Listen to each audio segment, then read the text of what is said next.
Irmãos, hoje nós vamos falar sobre a dúvida de João Batista. O que que a gente faz quando a gente está com algumas dúvidas espirituais? O que que a gente vai fazer? O João Batista nos ensina o que fazer. Aliás, o João Batista nos ensina que uma pessoa tão consagrada que nem ele pode ter algumas dúvidas espirituais. E também o que fazer quando duvidam de nós, que é o que aconteceu com Jesus. Não é? O nosso Senhor Jesus, o ministério dele, a pessoa divina dele, não a humana, a pessoa divina de Jesus foi posta em dúvida. E o que é que ele fez? Então, são duas situações que nós encontramos, irmãos, no mesmo texto. Eu estou com dúvida, o que eu devo fazer? E se alguém tem dúvida a respeito da minha pessoa, do meu ministério, dentro da igreja, o que eu devo fazer?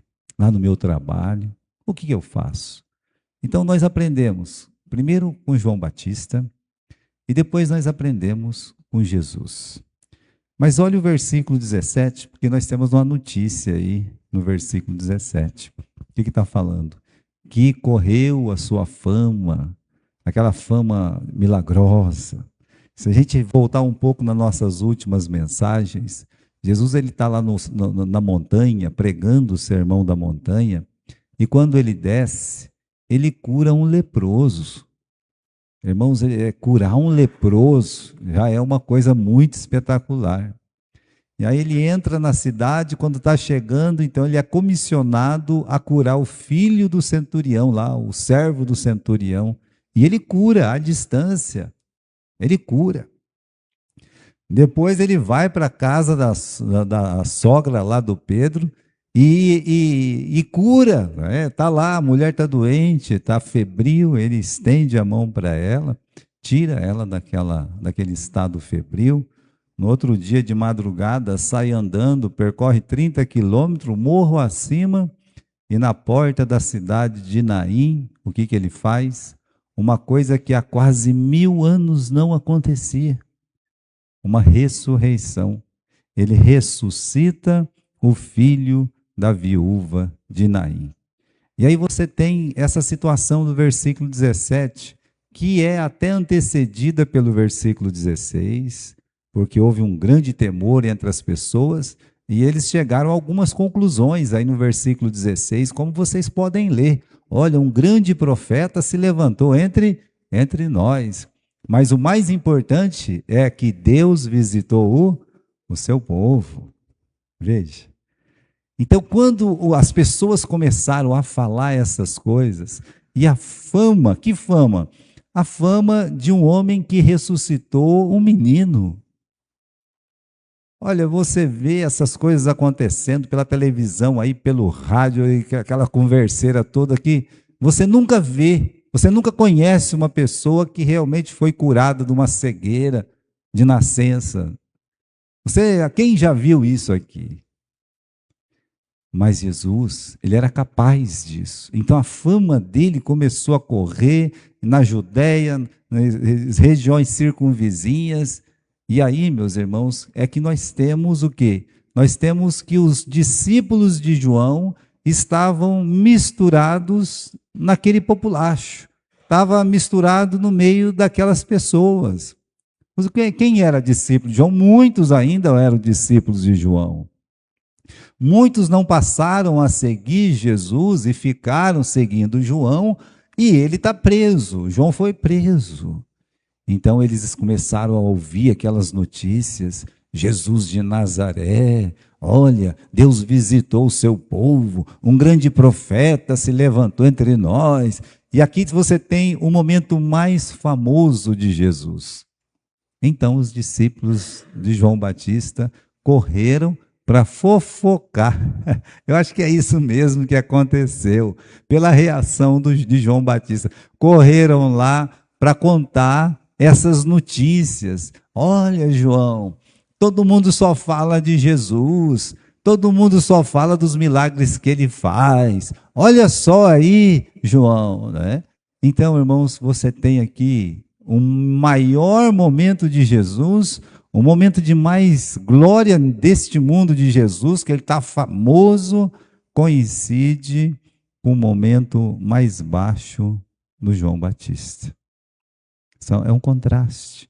O maior de um acaba sendo o menor do outro. Aí surge essa dúvida. Do outro lado do rio, João Batista está preso, a notícia chega lá, e vamos ver aqui no versículo 18. Os discípulos de João anunciaram todas estas coisas a ele.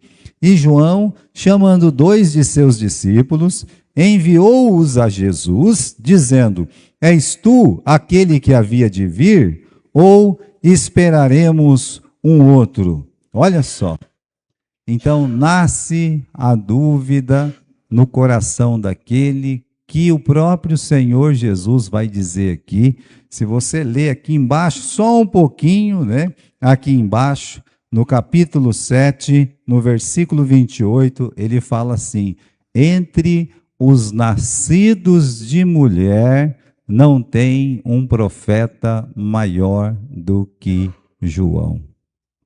Sabe o que isso significa? Que ele era maior que o profeta Isaías. Que ele era maior que o profeta Elias. Que ele era maior que o profeta Moisés, que também foi profeta.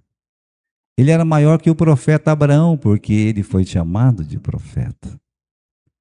Então, a dúvida não está vindo, meu. Vamos dizer assim, por que você está duvidando? Logo você, João. Tantas pessoas para duvidar de Jesus. Você, né? Você conheceu ele, você estava no ventre de sua mãe e Jesus no ventre da mãe dele. Você pulou de alegria, João, quando as duas mães se encontraram.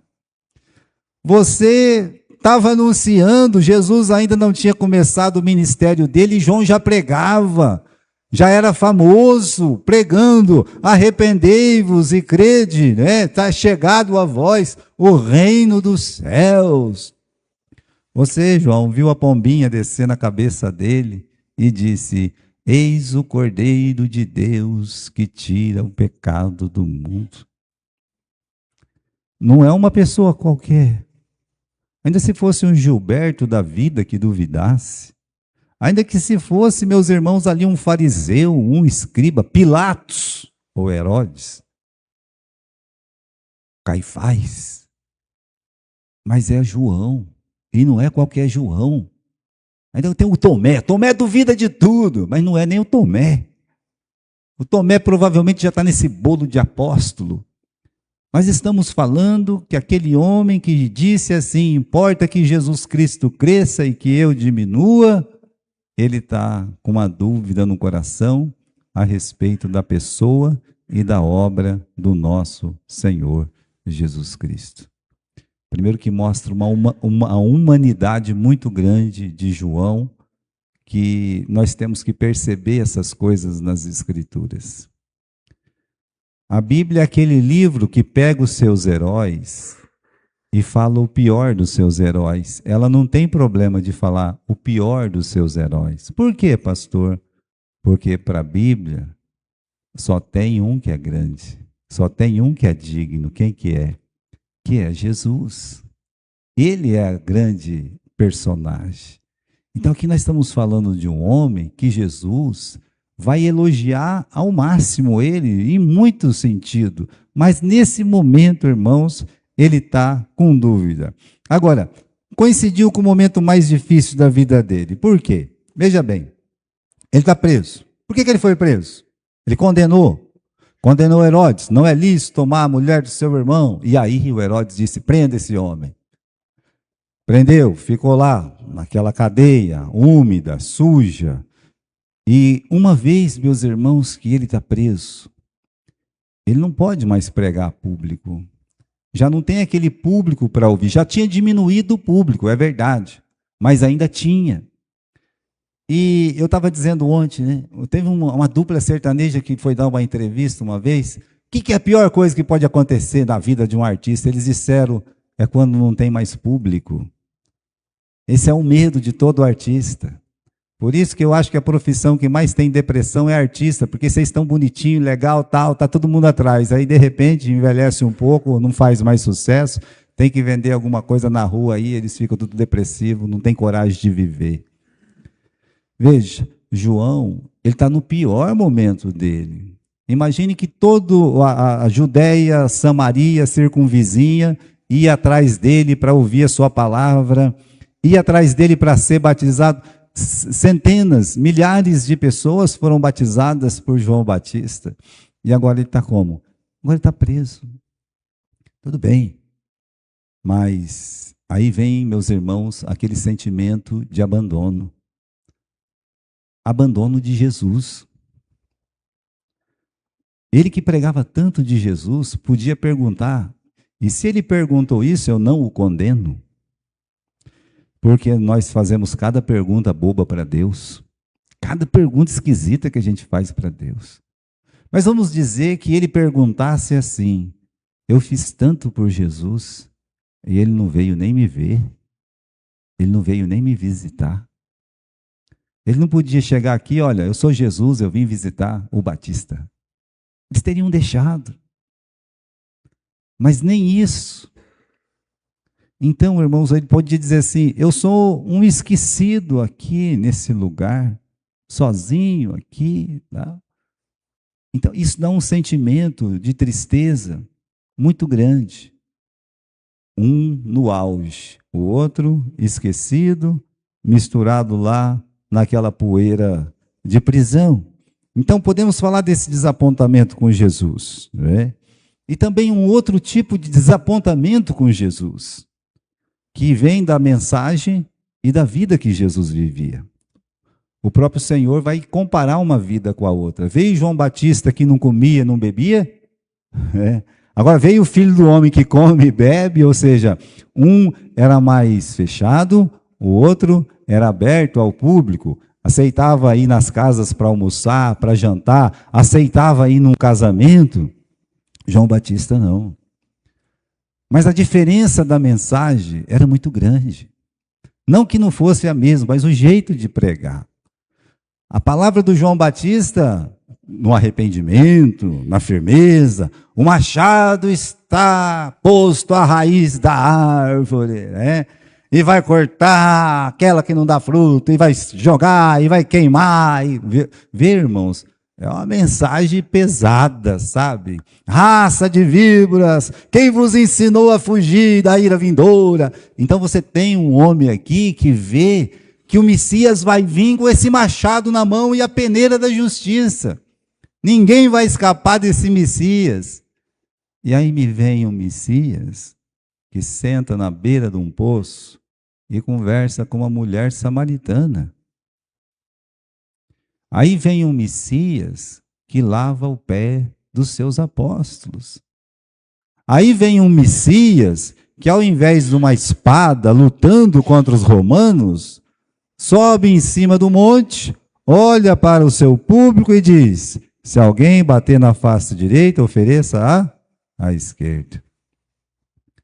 Então, irmãos, você vê que era muita coisa que estava na cabeça do João Batista. Era muita coisa. Então ele está decepcionado. Decepcionado mesmo assim, talvez, né? E por que nós ficamos desapontados com Deus? Porque é o caso do João Batista. Por quê? Então, eu acredito, irmãos, quase sempre, na maioria das vezes, porque as coisas não saíram da forma que nós desejamos. É por isso. Se as coisas fogem do script, qual script? Quem que escreveu ele? Quem que escreveu? Quem escreve a nossa vida? Olha, irmãos, as coisas a gente vai escrevendo um futuro para nós que nem nós podemos realizar e fazer. Esquecendo-se completamente de dizer assim: Senhor, me ajude a andar na sua santíssima vontade. E o João Batista, ele esperou coisas que a Bíblia não dizia que ia acontecer. Não naquele momento. E aí fica decepcionado com Deus. Então, na maioria das nossas decepções com Deus, é porque algo deu errado na nossa vida. E culpamos a Deus como fez o Adão. A mulher que tu me deste, eu estava contente até um pouquinho atrás. Aí ele fez bobagem, a culpa é de quem? Ah, agora a culpa é de Deus. A mulher que tu me deste. Então, quando nós ficamos decepcionados com Deus na nossa vida, às vezes a gente não tem coragem de falar publicamente como João Batista. Mas nós culpamos a Deus muitas vezes. Muitas e muitas vezes. A gente fala, por que Deus? Por que o Senhor fez isso? Por quê? Então, se as coisas vão mal, ou acontece como eu não esperava aquilo ali, eu vou ficar triste com Deus. E aí, mas é errado ficar triste com Deus? É claro que é errado ficar triste com Deus.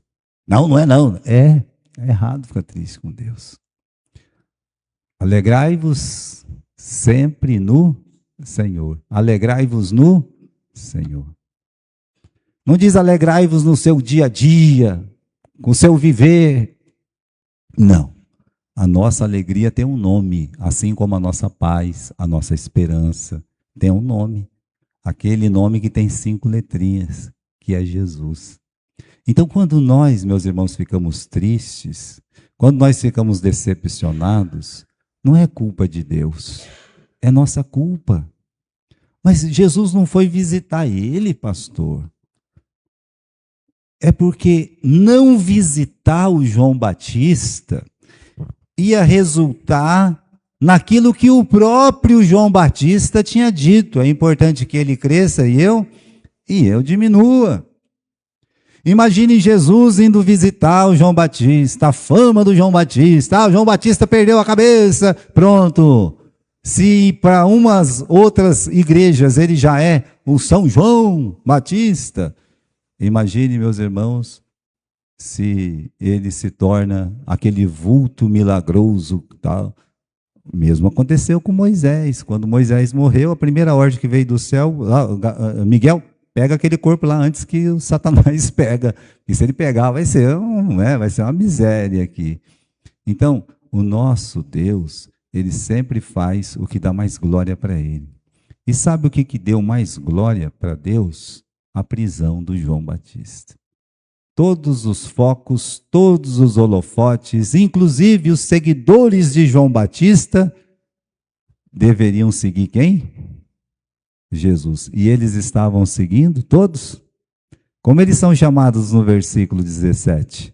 Discípulos de João Batista, não de Jesus. Paulo, muitos anos depois, chegou lá na cidade de Éfeso. O que ele encontrou?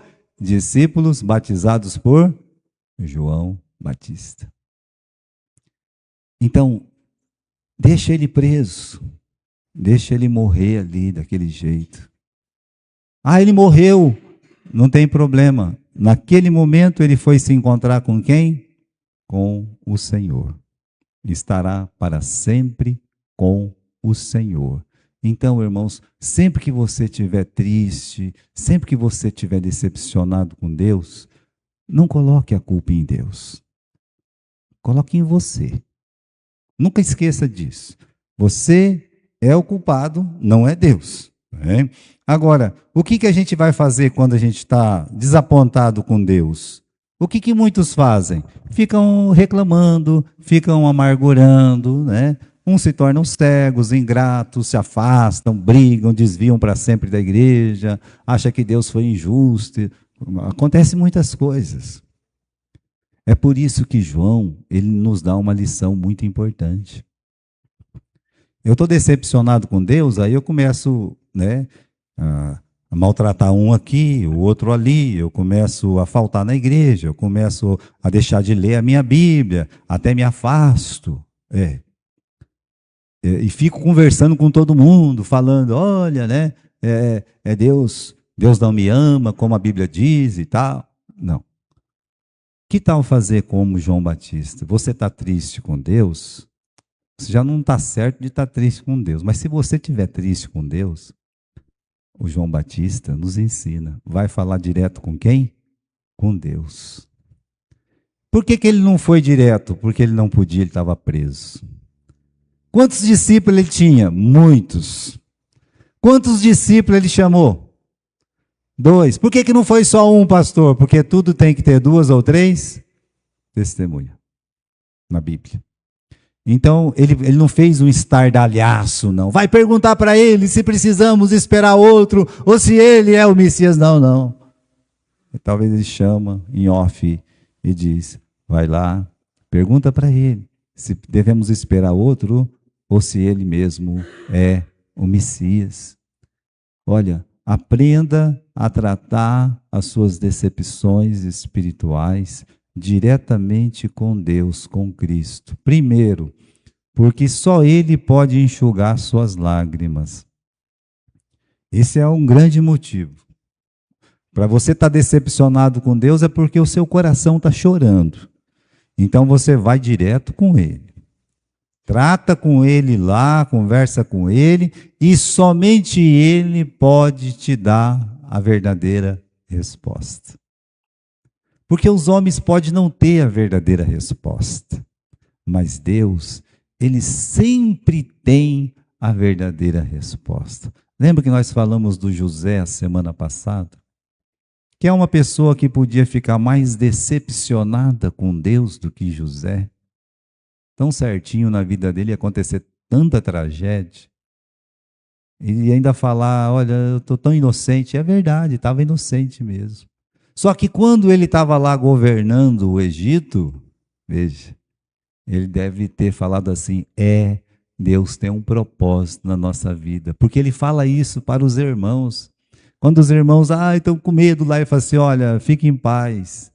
Deus me mandou adiante de vós para mim poder cuidar de vocês. Ele entendeu, não no momento que aquela situação estava acontecendo, não.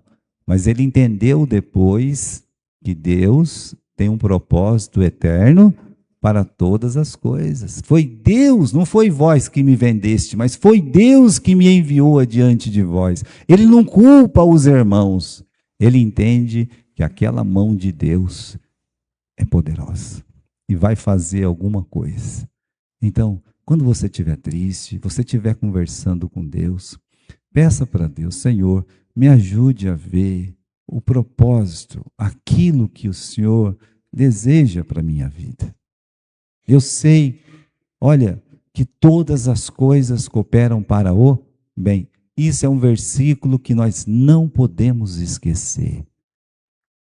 Então, se todas as coisas cooperam para o bem, eu sei que alguma coisa vai acontecer. Pode não acontecer na hora, pode levar um tempo. No caso de José, levou 13 anos. 13 anos, ele era muito jovem para passar por tudo aquilo. Mas Deus permitiu que ele passasse. Muito bem, não é? Então, na dúvida, conte para Jesus e aí conte com Jesus. Vamos ver agora, meus irmãos, a resposta de Jesus, porque é o ministério dele que é colocado em xeque. Como é que nós vamos responder às pessoas que nos colocam em xeque, nos colocam em dúvida?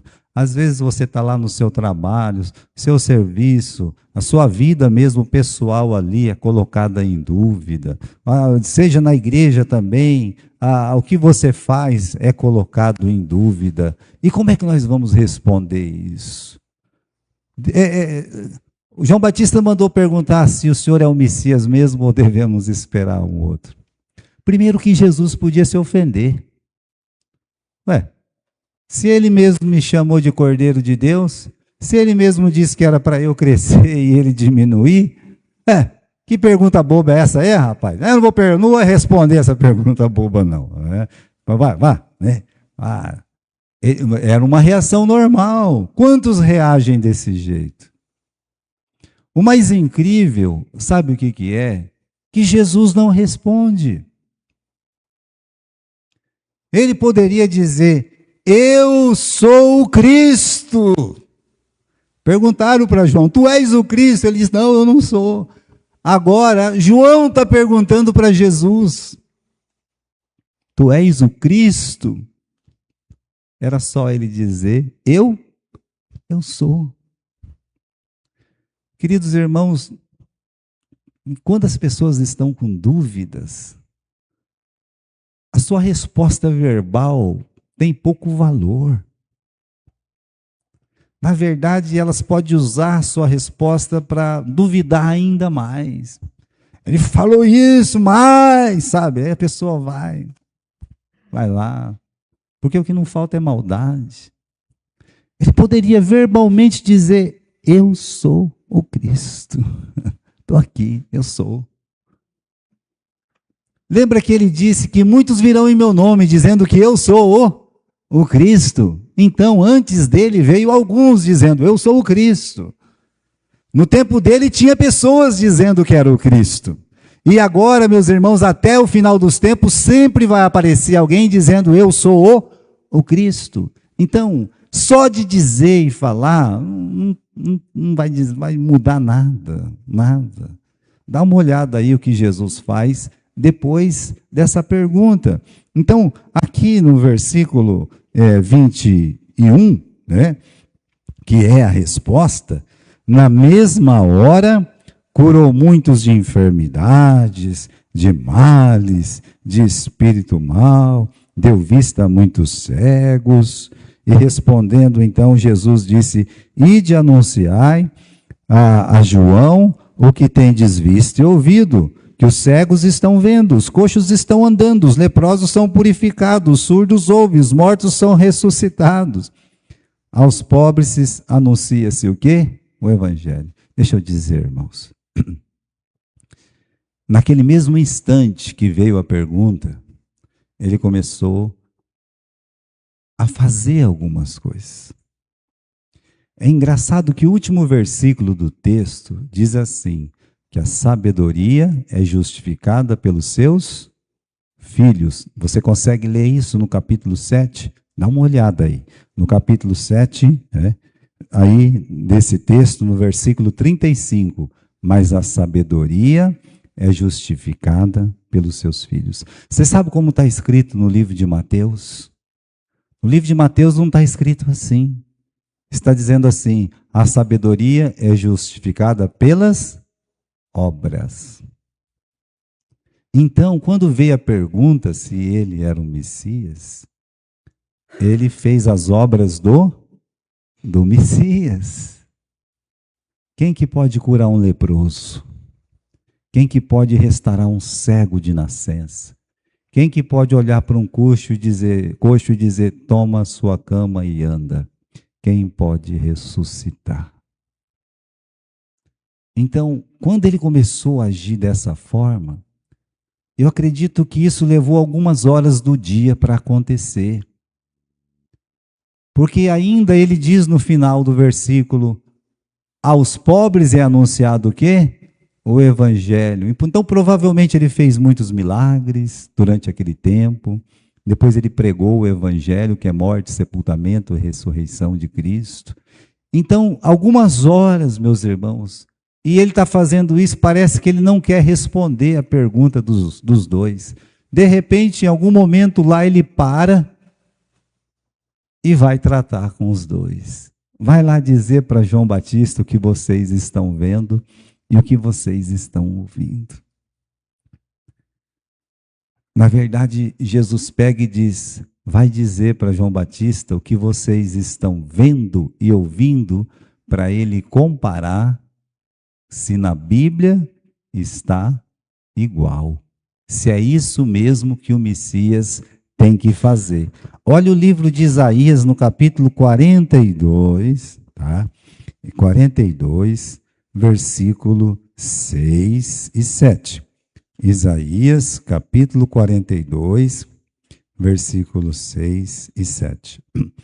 Eu, o Senhor, te chamei em justiça, tomarei pela mão, te guardarei e te darei por aliança do povo, para a luz dos gentios, para abrir os olhos dos cegos, tirar da prisão os presos, do cárcere os que jazem em trevas. Eu sou o Senhor, este é o meu nome.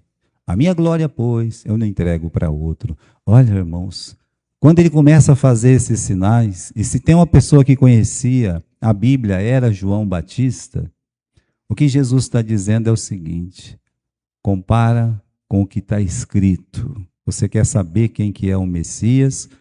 Você não sai perguntando por aí, à toa. Você vai ver na palavra de Deus. Então, esse ensino de Jesus, quando ele é colocado em dúvida, ele prefere que João olhe para onde? Para a Bíblia, para ter a resposta.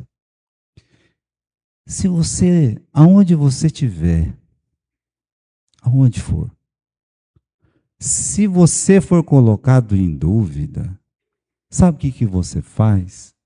Diga o quê? Eu sou inocente, sim. Olha, isso não é verdade, não. Mas eu também. Não. Você tem que dizer o que Jesus Cristo disse. O que você está vendo e o que você está ouvindo. Olha aqui o que está acontecendo. Como assim? Jesus, meus irmãos, quando ele foi colocado em dúvida, ele continuou trabalhando, fazendo o que ele estava fazendo todo dia. Ele não quis ser melhor para poder se aparecer, e nem desanimou com essa pergunta. Não, ele continuou trabalhando. Já pensou se lá no seu trabalho as pessoas suspeitam de você? O que eu vou fazer? Continue trabalhando. Continue. A mesma coisa na casa de Deus. Tem pessoas que não me reconhecem, até o pessoal brinca, né? Você quer ser reconhecido, você vai no ML, não é assim que o pessoal fala, né? Não. Você trabalhe, faça a obra de Deus, para que as pessoas vejam, ouçam e compare com o que está escrito na Bíblia. Olha, o Filho de Deus vai agir desse jeito. E aí você vai ter paz. Você vai ter paz. Como Cristo, meus irmãos, olhou e disse isso lá, né? Então, aqui, irmãos, será que uma resposta bíblica é capaz de consolar o nosso coração? Porque era só ele dizer, eu sou o Cristo. Mas ele não disse. Ele falou para eles olhar para a palavra de Deus. Então, será que só isso consola o coração de um crente? Será?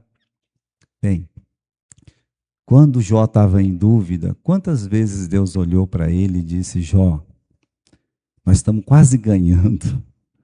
Satanás está aí fazendo tudo isso aí. Então, aguenta firme aí que nós estamos quase ganhando. Tá, quase. Irmãos, de todas as perguntas que Jó fazia, havia um primeiro silêncio de Deus. E depois, quando Deus começou a falar, veja só, você já está com a vida levada breca, doente, morreram todos os seus filhos, perdeu todos os seus bens, você está no pó com um caco de telha na mão, coçando todas aquelas feridas purulentas, e aí Deus resolve te responder. Podia ter mandado um anjo, podia ter falado que nem falou lá com Moisés, uma voz mansa aí e suave. Deus apareceu aonde para Jó? Vocês lembram onde Deus apareceu? Num redemoinho, um pé de vento. A coisa já está ruim, aí também. Deus me vem num pé de vento nesse aí, sabe? Mas Deus falou quem ele era para Jó. Não falou, não respondeu as perguntas. Falou quem ele era. Aquilo foi suficiente para o Jó olhar e dizer, eu me arrependo no pó e na cinza. Eu ouvia falar, mas agora eu te vejo. Eu vejo a sua glória. É muito importante a gente olhar para a Bíblia quando nós estamos com dúvida, ou quando você é posto em dúvida. Porque se você não fizer isso, ou você vai continuar se decepcionando com Deus, ou você vai fazer com que a decepção com pessoas, para pessoas, em pessoas, destrua a sua vida espiritual. Encaixe a sua vida dentro da palavra de Deus. O que nos faz decepcionados, o que nos faz ofendidos, é que nós não encaixamos a nossa vida na vida que Deus deseja para nós. Nós queremos viver uma vida fantasiosa. E aí a nossa vida é vivida dia a dia, com muitos problemas. No mundo tereis aflições, lutas, batalhas. Mas como Paulo disse, de todas Deus nos livrou, me livrou. Então você tem aquela consciência que está acontecendo com você, a mão de Deus está na sua vida. Tem um ator muito famoso que fizeram algumas perguntas para ele, e ele disse, olha, o diabo ele não vai ficar perturbando quem não faz nada, quem não trabalha na igreja. Um ator famosíssimo disse isso. Se os demônios falar, vamos tentar o que? Deixa ele quieto aí. Ele fala que é crente, mas ele não faz nada. Deixa ele aí, deixa ele quietinho aí. Mas é só você colocar a mão no arado, o que vai acontecer? Ele virá. Ele virá. Os amigos de Jó eram espirituais. Eles eram. Mas não se diz que Satanás se incomodou com nenhum deles, porque não era do nível espiritual de Jó. Portanto, quando vier dúvidas, quando tiver problemas, encaixe a sua vida espiritual na palavra de Deus. Deixa Deus agir. Olha, no versículo, vamos voltar lá para terminar, no capítulo 7. No versículo 24, tendo-se retirado os mensageiros de João, os mensageiros foram embora. E aí Jesus poderia ter elogiado João na frente dos mensageiros, mas aí a glória ia para o João, então Deus não pode repartir a glória dele. E aí Jesus começa a elogiar o João, faz elogios tão lindos para João. Elogios que no Novo Testamento você não encontra para ninguém realmente, porque Jesus falar de uma pessoa como ele falou de João Batista é maravilhoso. O que vocês saíram para ver no deserto? Uma cana agitada pelo vento?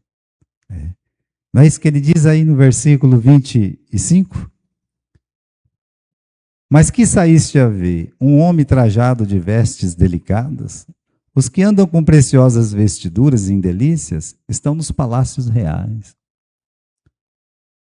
Mas o que vocês saíste a ver? Um profeta? Eu digo, é muito mais do que um profeta. Este é aquele que está escrito, eis que envia um anjo diante da tua face, o qual preparar diante de ti o teu caminho. E eu vos digo que entre os nascidos de mulheres não há maior profeta do que João Batista, mas o menor no reino de Deus é maior do que ele. É muito linda essa passagem, porque é o testemunho de Deus sobre uma vida que talvez uma semana depois vai perder a cabeça. Eu acredito, irmãos, que João nunca ouviu os elogios que Jesus fez para ele. Não. Ele deve ter, lá na eternidade ele conhece, mas aqui não.